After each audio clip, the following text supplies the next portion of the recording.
You know, the more I think about it, modern magical girl anime seems to have a bit of a complicated relationship with love. Sometimes it encourages them and gives them a far greater strength than normal. Other times yeah.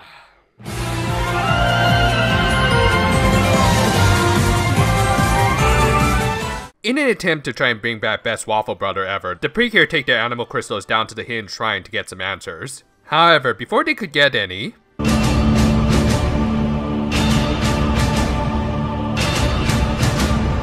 and apparently the short battle they had last week wasn't quite rushed enough for the higher ups, so the Precure end up breaking out their finisher before even hitting the 2-minute mark. Well, that was a short episode. Farewell for now, my friends, and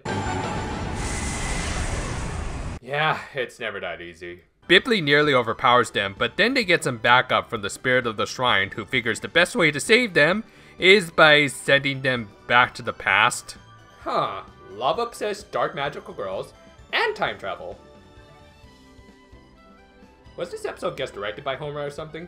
Personally, I prefer time traveling by bullet train, but that's just me. Based on the Clodian architecture, the past they were sent to was likely a post-World War II time period. Said architecture was looking a little drab because Noir had sucked the Kirakira out of the entire area. Yeah, for the first time in 32 episodes, we actually get to see what prolonged lack of Kirakira does to people.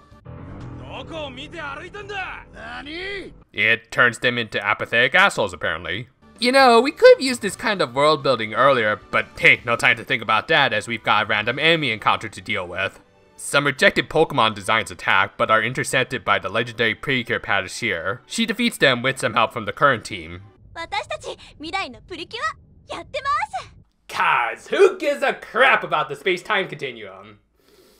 Jeez, just once could an anime character heed Grandpa Simpson's advice. If you ever travel back in time, don't step on anything! Anyway, the Precure of the past is named Rumiel, and she was the original owner of the Precure the Kirakira team currently works at. And unlike our heroines, I'm pretty sure she has a business license. It at least looks like she stays at one location.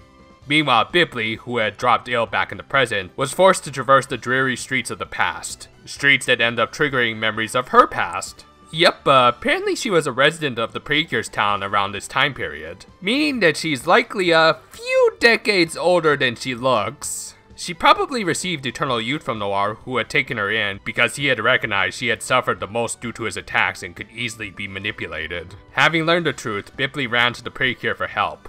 However, as it just so happens, the Noir of the past chooses now to try and kill his old enemy. Rumiel heads out to deal with him, but not before doing something to her cake batter dispenser. She somehow sends the Precure back to the present. They're not heavy on explaining things in this episode apparently.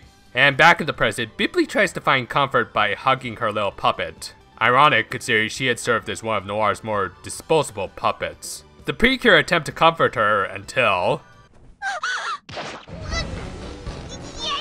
Well, to this episode's credit, they're making a better Alien movie than Ridley Scott currently is. This leads to a battle where they try to use their finisher one more time, cause this is probably the last episode that ever used this stock footage, so may as well get their money's worth. But even after combining it with Ciel's attack, it's not enough. Luckily, Pecorine arrives with the batter dispenser Rumiel had enchanted. Oh yeah, forgot they left her in the past. Or maybe I was actually kind of hoping they'd just leave her in the past. Yeah, probably the latter.